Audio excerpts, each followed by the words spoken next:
Narrativa. O telefone vibrando às 3h17 da manhã não era incomum. O que era incomum era ver o nome dela piscando na tela depois de 6 meses de silêncio. 6 meses desde o divórcio. 6 meses desde que eu tinha saído da maior mentira da minha vida. Eu encarei a tela por alguns toques, depois atendi. Alô? Graças a Deus você atendeu. A voz dela estava frenética, sem fôlego. Eu sei que a gente não conversou, mas isso é uma emergência. É sobre o nosso filho. Seu filho. Eu corrigi, a voz completamente plana. Uma pausa. Depois ela continuou. Tudo bem, tanto faz, não é o ponto. As palavras saíram dela mais rápido. Ele está no hospital agora mesmo. Pronto socorro. Ele precisa de cirurgia hoje à noite. Eles estão dizendo que se não fizermos esse procedimento nas próximas horas, ele pode acabar com dor crônica pelo resto da vida. Meu seguro cobre só uma parte, e eu estou faltando $25.000. Preciso que você transfira agora. Eu me sentei direito na cama, completamente acordado agora. O desespero na voz dela soava genuíno o suficiente. Convincente, até. Mas eu já tinha visto ela atuar antes. Eu tinha acreditado nessas atuações por 8 anos. Que tipo de cirurgia? Eu mantive o tom neutro. Isso importa agora? Ele tem 8 anos, está apavorado e com dor, e os médicos estão... Que tipo de cirurgia? Eu disse cada palavra separadamente, claramente. Ela gaguejou. É uma terminologia médica complicada. Algo intestinal. Algum tipo de obstrução, talvez? Os médicos usaram todas essas palavras técnicas que eu não consegui acompanhar, mas o ponto é, eu preciso desse dinheiro ou ele vai sofrer. Você não se importa com isso? Lá estava. O ângulo da culpa. Manipulação clássica. Eu olhei para o relógio. 3h19 da manhã. Nenhum administrador de hospital liga para pais sobre cirurgia eletiva no meio da noite. Nenhum cirurgião agenda procedimentos de emergência que por acaso custam exatamente $25.000 do bolso. O número era redondo demais, específico demais, conveniente demais. Em qual hospital você está?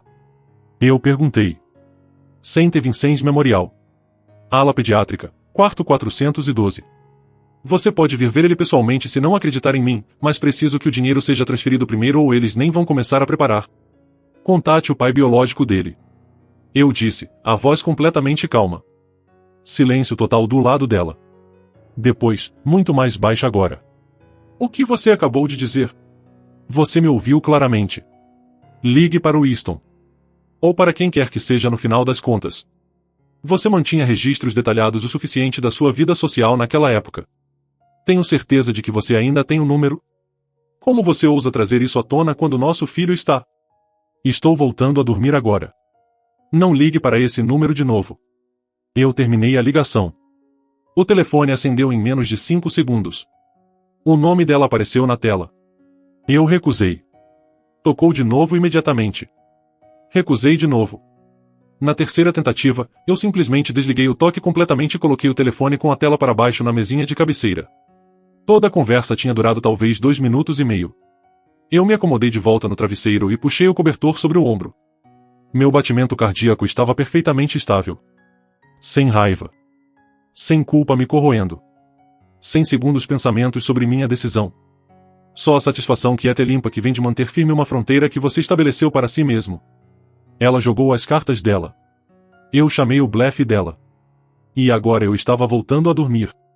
Quando meu alarme tocou às 6h30 da manhã, eu chequei o telefone por hábito. 14 chamadas perdidas dela. 23 mensagens de texto. Eu conseguia ver as prévias sem abrir. Por favor, você é um monstro. Ele está perguntando por você. Não acredito que você... Eu selecionei todos e deletei sem ler mais. Depois levantei, tomei banho, me vesti e saí para o trabalho como se fosse qualquer outra quinta-feira de manhã. Às 9h15 da manhã, eu estava sentado na minha mesa no centro comunitário onde trabalho como coordenador de instalações. Nada chique, não particularmente bem pago, mas era trabalho honesto que mantinha minhas contas pagas e minha vida simples. Eu tinha minha segunda xícara de café na mão, revisando o cronograma de manutenção para os reparos da quadra de basquete que estavam por vir quando meu telefone tocou. Número desconhecido. Código de área local, no entanto. Eu normalmente deixo números desconhecidos irem direto para o voicemail, mas algo no timing me fez atender esse. Alô. Bom dia. Aqui é o detetive Hard do Departamento de Polícia Metropolitana. Estou falando com... Ele disse meu nome completo, primeiro e último. Sim, senhor. Sou eu. Eu confirmei, colocando o café na mesa com cuidado. Preciso fazer algumas perguntas sobre sua relação com Summer Mackenzie. É um momento conveniente? Summer, minha ex-esposa.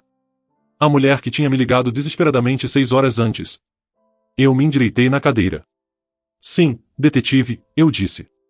Agora serve perfeitamente. Do que se trata? Recebemos uma ligação cedo esta manhã sobre a senhorita Mackenzie, o detetive Hard disse. Ela foi presa por volta das 4 horas da manhã. Estou tentando estabelecer uma linha do tempo. Quando foi a última vez que você teve contato com ela? Ela me ligou às 3 horas e 17 da manhã. Eu disse, me acordou. E qual foi a natureza dessa ligação? Eu me recostei na cadeira. Ela queria $25.000. Disse que o filho dela precisava de cirurgia de emergência, e se eu não transferisse o dinheiro imediatamente, ele ficaria com dor pelo resto da vida. Houve uma pausa. O filho dela. Não seu. Correto. Não meu. Eu descobri há cerca de 4 meses que o menino que criei por 8 anos não é biologicamente meu. Teste de DNA confirmou. Nós nos divorciamos logo depois. Entendo. Eu conseguia ouvir ele anotando algo. E como você respondeu ao pedido dela? Eu disse para ela contatar o pai biológico. Depois desliguei e voltei a dormir. Você não enviou nenhum dinheiro? Não. Você acreditou que a emergência era genuína? Eu considerei isso. Não. Tudo não batia. Meio da noite. Valor exato em dólares. Detalhes médicos vagos. Ela já tinha tentado táticas semelhantes antes. Só nunca tão dramáticas. Que tipo de táticas? Depois do divórcio, ela ligava pedindo dinheiro.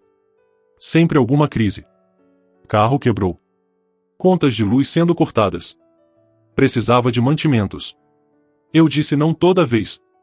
Isso era só a versão mais recente. O detetive Hard ficou quieto por um momento. Senhor, ele usou meu sobrenome. Preciso informá-lo que não havia nenhuma cirurgia agendada. Nenhuma emergência médica. A criança tinha uma doença leve. Já estava sendo tratada com medicação básica. A senhorita Mackenzie fabricou toda a história. Eu não fiquei surpreso. Mas deixei ele continuar. Ela tentou a mesma ligação com o pai biológico aproximadamente 20 minutos depois de falar com você. Ele ficou desconfiado e nos contatou.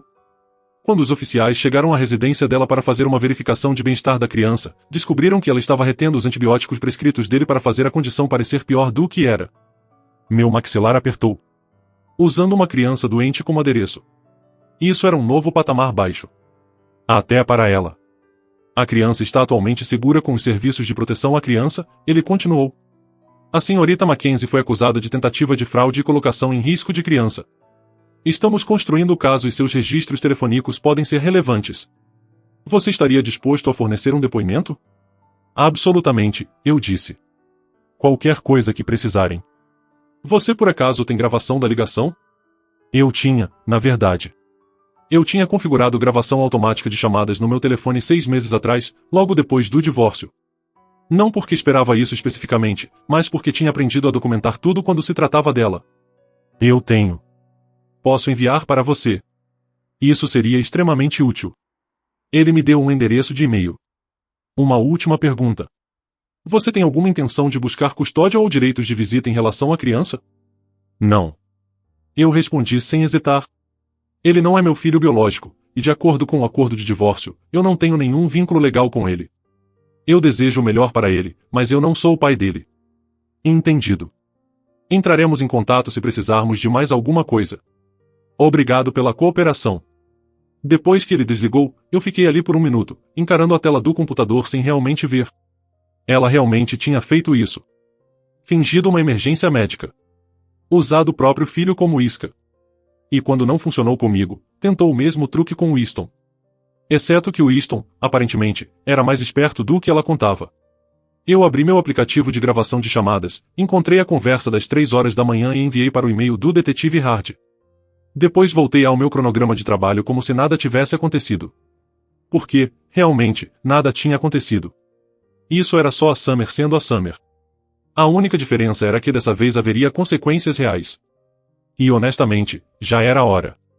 O resto da quinta-feira passou tranquilamente. Terminei meu turno, parei no supermercado no caminho de casa, fiz o jantar, assisti televisão. Vida normal. O tipo de rotina chata e previsível que eu tinha aprendido a apreciar depois de anos de caos. A sexta-feira de manhã trouxe um novo desenvolvimento. Meu telefone tocou por volta das 10 horas. Detetive diferente dessa vez. Uma mulher que se apresentou como detetive Page está na investigação dos serviços de proteção à criança. Estou ligando sobre o caso Mackenzie, ela disse. O detetive Hard compartilhou seu depoimento com nosso departamento. Queria fazer um acompanhamento sobre alguns detalhes em relação à sua relação com a criança menor envolvida. Claro. Eu disse, saindo do depósito que eu estava inventariando. O que você precisa saber? Você afirmou que criou a criança por 8 anos antes de descobrir que ele não era biologicamente seu. Você pode me contar como foi essa descoberta? Eu contei essa história para advogados já, mas contei de novo. Há cerca de 4 meses, o menino teve uma reação ruim a algum medicamento. O médico quis fazer testes, incluindo triagem genética para verificar condições hereditárias. Foi aí que veio à tona. Os marcadores não batiam com os meus de jeito nenhum. Eu pedi um teste de paternidade formal para ter certeza. Os resultados deram negativo. E como a senhorita Mackenzie reagiu quando você confrontou ela? Ela admitiu imediatamente. Disse que teve um caso 7 meses antes do menino nascer. Ela sabia que havia chance de ele não ser meu, mas nunca disse nada. Só deixou eu acreditar que eu era o pai. Ela expressou remorso? Eu quase ri. Não. Ela ficou na defensiva. Disse que não importava porque eu tinha criado vínculo com ele mesmo assim. Que biologia era irrelevante. Que eu estava sendo egoísta por me importar com algo que aconteceu anos atrás. Quando eu entrei com o divórcio, ela tentou argumentar que eu ainda deveria ser legalmente responsável pela pensão alimentícia já que eu tinha agido como pai dele. Qual foi a decisão do tribunal sobre isso? O juiz ficou do meu lado. Sem relação biológica. Sem adoção prévia. Sem obrigação legal. Separação limpa. A detetive Stein ficou quieta por um momento. Tenho que perguntar isso, e sei que pode ser desconfortável. Você tem algum apego emocional pela criança nesse ponto? Eu tinha pensado muito nessa pergunta nos últimos meses. Eu disse honestamente. Por 8 anos, eu pensei que ele era meu filho. Eu o amei como se fosse meu. Mas uma vez que descobri a verdade, algo mudou. Não da noite para o dia, mas gradualmente. Parecia amar alguém baseado em uma mentira. Quando eu olhava para ele, tudo o que eu via era a prova da traição dela. Isso não é justo com ele, e eu reconheci isso. Por isso eu não lutei por nenhum tipo de custódia ou visita. Ele merece coisa melhor do que alguém que vai ressenti-lo por existir. Essa é uma resposta notavelmente consciente de si mesma, ela disse. É uma resposta honesta. O motivo de eu estar perguntando é porque estamos tentando colocar a criança de forma apropriada. O pai biológico, Easton Glass, foi localizado. Ele foi inicialmente resistente a envolvimento. Mas concordou com um teste de paternidade. Se confirmar o que a senhorita Mackenzie alega, ele pode ser obrigado a assumir a custódia. Bom, eu disse. A criança precisa de estabilidade. Família de verdade. Não qualquer bagunça que a Summer criou. Tem mais uma coisa que você deve saber, a detetive Stein continuou. Esse não foi o primeiro tentativa da senhorita Mackenzie desse tipo de fraude. Encontramos evidências de pelo menos 3 outras instâncias nos últimos 2 anos em que ela fabricou emergências para extrair dinheiro de várias pessoas. Membros da família, ex-namorados, até um ex-empregador. A maioria não prestou queixa, mas o padrão é claro. 3 outras vezes. Ela vinha fazendo essa farsa repetidamente e se safando. Isso te surpreende? A detetive Stein perguntou. Não, eu admiti. Na verdade explica muita coisa. Obrigado por me informar. Podemos precisar que você testemunhe se isso for a julgamento. Você estaria disposto? Absolutamente. Qualquer coisa que ajude. Depois que desligamos, eu fiquei ali no corredor vazio do centro comunitário, telefone ainda na mão. A Summer vinha enganando pessoas há anos. A história da cirurgia não era desespero. Era o roteiro dela. E eu quase tinha caído em variações disso dezenas de vezes antes de finalmente aprender. A única razão pela qual eu não enviei aquele dinheiro às 3 horas da manhã foi porque eu já tinha aprendido a lição da forma difícil. Eu guardei o telefone e voltei ao trabalho. Algumas pessoas nunca mudam. Você só tem que decidir se vai continuar deixando elas te arrastarem para baixo com elas. Eu tinha feito minha escolha 4 meses atrás, e não olhei para trás desde então. O fim de semana veio e foi sem incidentes. Eu coloquei as tarefas domésticas em dia, consertei uma torneira vazando, assisti alguns jogos na TV, tranquilo. Simples. E exatamente o que eu precisava. A segunda-feira à tarde as coisas ficaram interessantes de novo. Eu estava no meio de coordenar com um empreiteiro sobre o recondicionamento do piso da academia quando meu telefone apitou. Mensagem de texto de um número desconhecido. Aqui é o Jeffrey, irmão do Easton. Precisamos conversar. Eu encarei a mensagem por um segundo, depois respondi. Sobre o quê? A resposta veio rápida.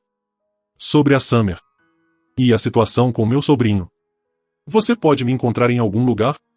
Eu hesitei. Me envolver mais não era algo que eu tinha planejado. Mas a curiosidade venceu. Lugar de café na 5th Street. Amanhã de manhã, 8 horas. E estarei lá. Terça de manhã, eu cheguei 10 minutos antes.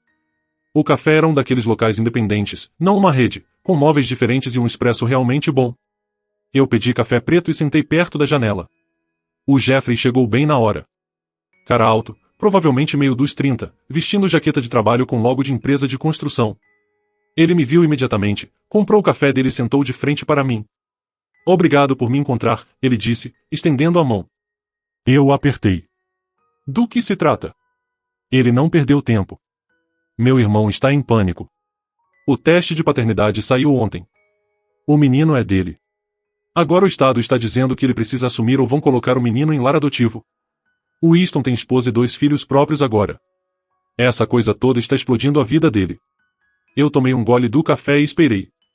Ele quer saber se você consideraria assumir o menino no lugar dele. Eu coloquei a xícara na mesa. Como é? Olha, eu sei que é muito pedir. Mas você criou ele por 8 anos. Você era o pai dele. O menino conhece você. Confia em você. Isso seria menos traumático para ele do que ser jogado para um estranho ou para o sistema. Eu não sou o pai dele. Eu disse de forma direta. Biologia importa. É o que o tribunal concordou. É por isso que eu não estou pagando pensão alimentícia. Eu entendo. Mas, mais nada. Eu mantive a voz nivelada mais firme.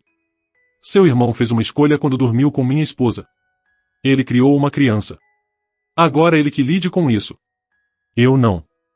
O Jeffrey pareceu desconfortável. O Easton não sabia da criança até a semana passada. E eu não sabia que a criança não era minha até 4 meses atrás. Nós dois fomos enganados.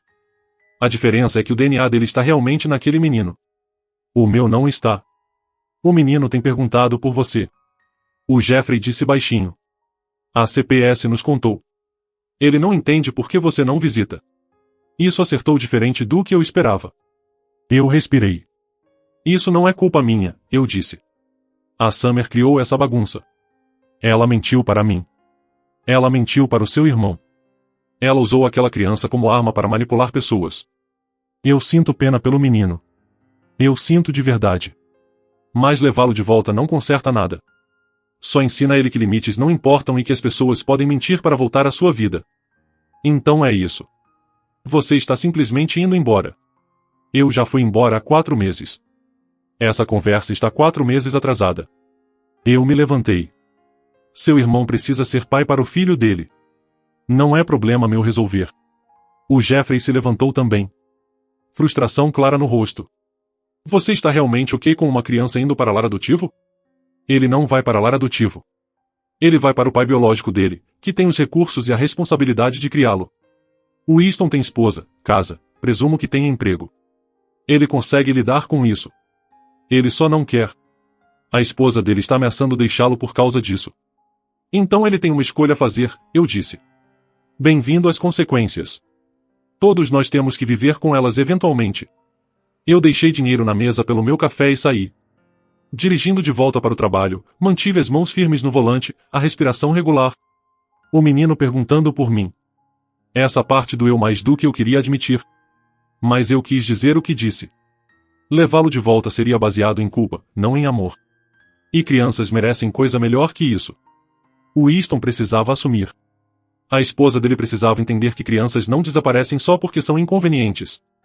E a Summer precisava enfrentar as consequências do que tinha feito. Minha parte nisso estava acabada. Eu já tinha pago minhas dívidas pelas mentiras de outra pessoa. Não ia fazer de novo. 3 semanas depois, recebi uma ligação do detetive Hard de novo. Só queria atualizar você sobre o caso, ele disse. A senhorita Mackenzie aceitou um acordo de confissão. Ela se declarou culpada de tentativa de fraude e colocação em risco de criança. Vai cumprir 6 meses, sentença suspensa, 3 anos de liberdade condicional, aconselhamento obrigatório e serviço comunitário. Ela também perdeu a custódia permanentemente. E o menino está morando com o pai biológico agora. O Winston Glass e a esposa dele decidiram fazer dar certo. Eles estão em aconselhamento familiar. Pelo que a CPS me diz, a transição tem sido difícil, mas o menino está se adaptando. Eu senti algo se soltar no meu peito. Alívio, talvez.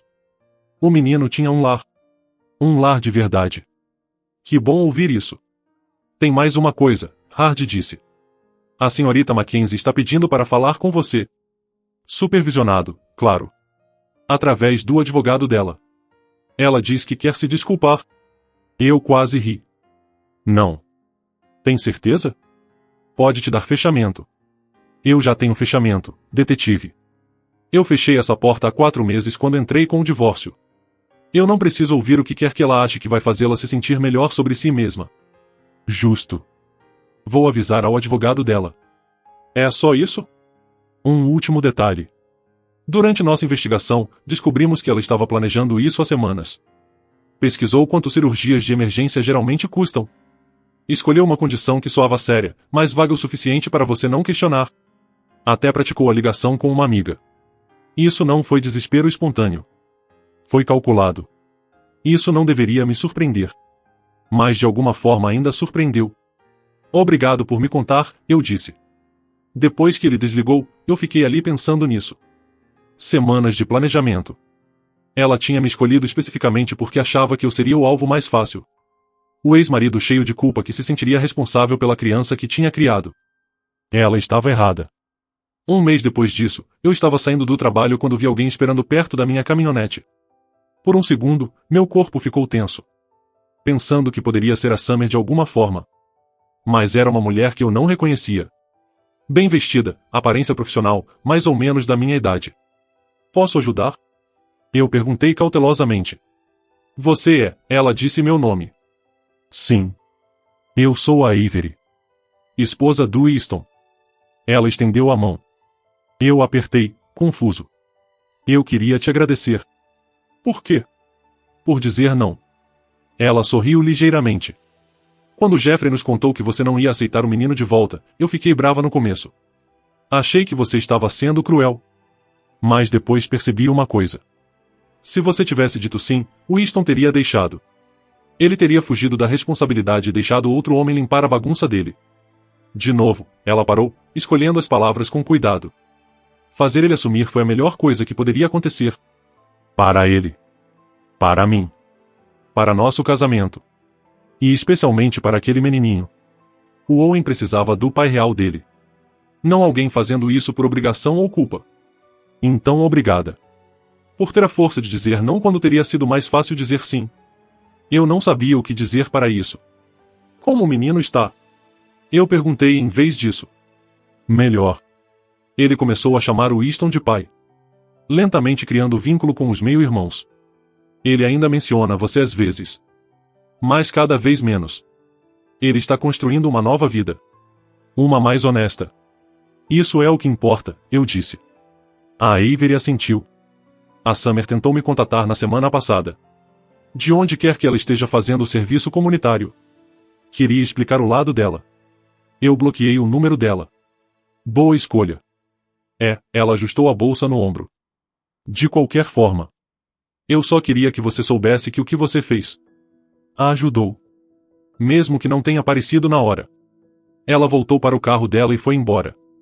Eu entrei na caminhonete e fiquei ali por 1 minuto. Mãos no volante. O menino estava se adaptando. Construindo uma relação com o pai biológico de verdade. Aprendendo que família pode ser bagunçada e complicada, mas ainda funcional. E eu estava aqui. Ainda de pé. Ainda seguindo em frente. Sem arrependimentos. Sem olhar para trás. Só a confiança quieta que vem de saber que você fez a escolha certa.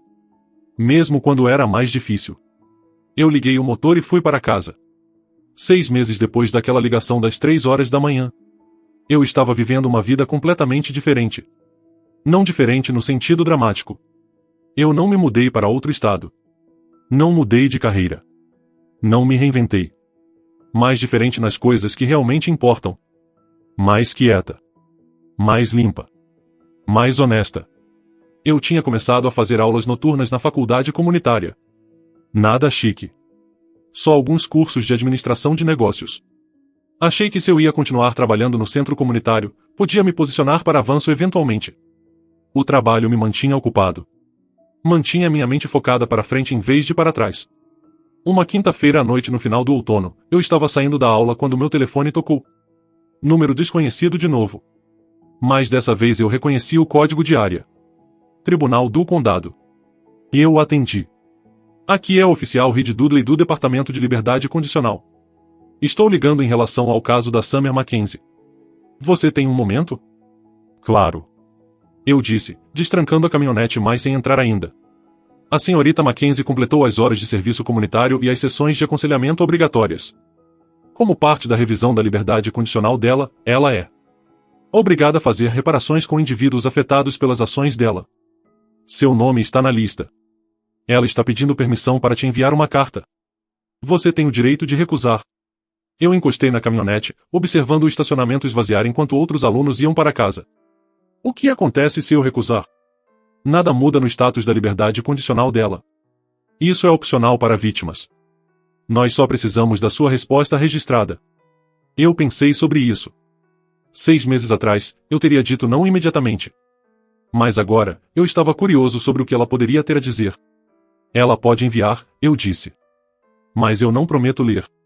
E definitivamente não vou responder. Entendido.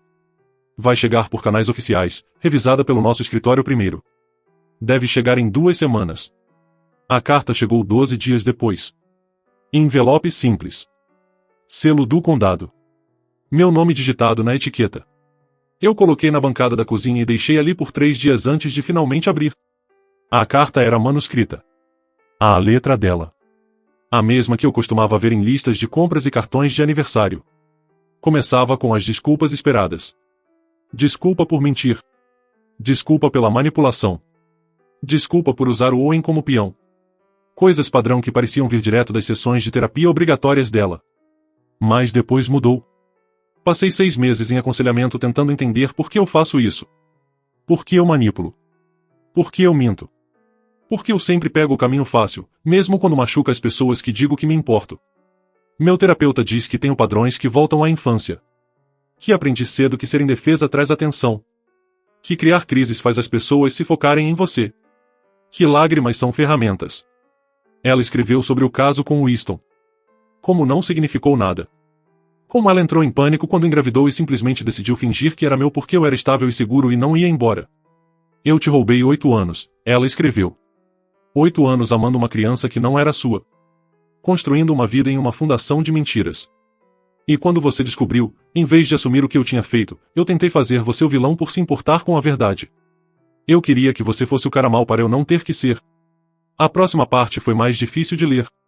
O Owen pergunta por você às vezes. Ele está melhor com o Winston agora, mas ainda se lembra de você. Ele me perguntou uma vez por que você parou de ser o pai dele. Eu contei a verdade, versão apropriada para a idade. Que eu tinha mentido para você.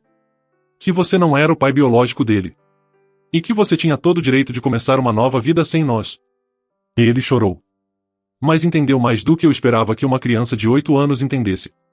Ela terminou simplesmente. Eu não espero perdão. Nem acho que mereço. Mas eu queria que você soubesse que você estava certo. Sobre tudo. Os limites que você estabeleceu. A forma como você se recusou a me deixar manipular você de novo. Até desligar na minha cara naquela noite quando eu tentei o golpe da cirurgia. Você viu através imediatamente. Parte de mim respeitou isso mesmo enquanto te odiava por isso. Você é a única pessoa que sempre disse não para mim consistentemente. E você estava certo em fazer isso. Espero que você esteja bem. Espero que você tenha encontrado paz. Você mereceu. Summer. Eu li a carta 2 vezes. Depois dobrei de volta e coloquei em uma gaveta. Ela estava certa sobre uma coisa. Eu tinha encontrado paz. Não porque eu tinha me vingado. Ou porque ela sofreu consequências. Ou mesmo porque ela pediu desculpas. Essas coisas não entravam na conta. Eu tinha encontrado paz porque aprendi algo crucial. Você pode amar alguém. Investir anos neles. Construir uma vida com eles. E ainda escolher ir embora quando a fundação se revela podre. Ir embora não te faz sem coração. Te faz honesto. 2 semanas depois, eu esbarrei no Jeffrey em uma loja de ferragens. Ele estava comprando materiais para algum projeto de reforma. Eu estava pegando coisas para consertar o depósito do centro comunitário. Nós nos olhamos através do corredor. Ele acenou. Eu acenei de volta. Como está seu irmão? Eu perguntei, me surpreendendo. Melhor, Jeffrey disse. Ele e a Avery estão em um bom lugar. O Owen está prosperando. Começou o futebol. Fazendo amigos na nova escola. Chama o Winston de pai. Sem hesitação agora. Que bom. É. Jeffrey parou. Olha, eu fui bem insistente quando nos encontramos antes. Pedindo para você aceitar ele de volta. Eu entendo agora por que você disse não. Tinha que ser o Winston. Precisava ser. Agradeço isso, eu disse. Conversamos mais 1 minuto sobre nada importante. Depois seguimos caminhos separados. Sem drama. Sem tensão. Só 2 caras que foram pegos na bagunça de outra pessoa e saíram do outro lado. Naquela noite, eu estava em casa fazendo o jantar. Nada chique. Só frango grelhado e legumes. Quando percebi uma coisa. Eu não pensava na Summer há dias. Talvez uma semana. Toda a situação que tinha consumido meses da minha vida tinha virado ruído de fundo. Não esquecida. Mas não ocupava mais espaço na minha cabeça. Eu tinha seguido em frente. De verdade. Completamente seguido em frente. O menino estava seguro. O pai biológico tinha assumido. A Summer estava enfrentando os problemas dela. Se ela realmente mudaria ou não, isso ainda ia se ver. E eu estava aqui. Construindo uma vida que era só minha. Baseada em verdade em vez de mentiras. Eu comi meu jantar em silêncio confortável. Depois passei a noite estudando para uma prova. Simples. Tranquilo. Honesto. Algumas pessoas confundem compaixão com ser capacho. Acham que estabelecer limites te faz frio. Que ir embora de toxicidade te faz cruel. Que se recusar a ser manipulado significa que você falta empatia. Elas estão erradas. Compaixão de verdade significa saber quando ajudar alguém na verdade machuca mais. Força de verdade significa dizer não quando sim seria mais fácil. Amor de verdade significa soltar quando segurar envenenaria vocês dois. Eu aprendi isso da forma difícil. Mas aprendi. E isso fez toda a diferença. Nossa história chegou ao fim. Se você chegou até aqui, que tal se inscrever no nosso canal? Isso nos ajuda imensamente. Eu selecionei 2 outros vídeos para você que tenho certeza que vai gostar. Fique à vontade para clicar neles. E estarei te esperando na próxima história. Até breve.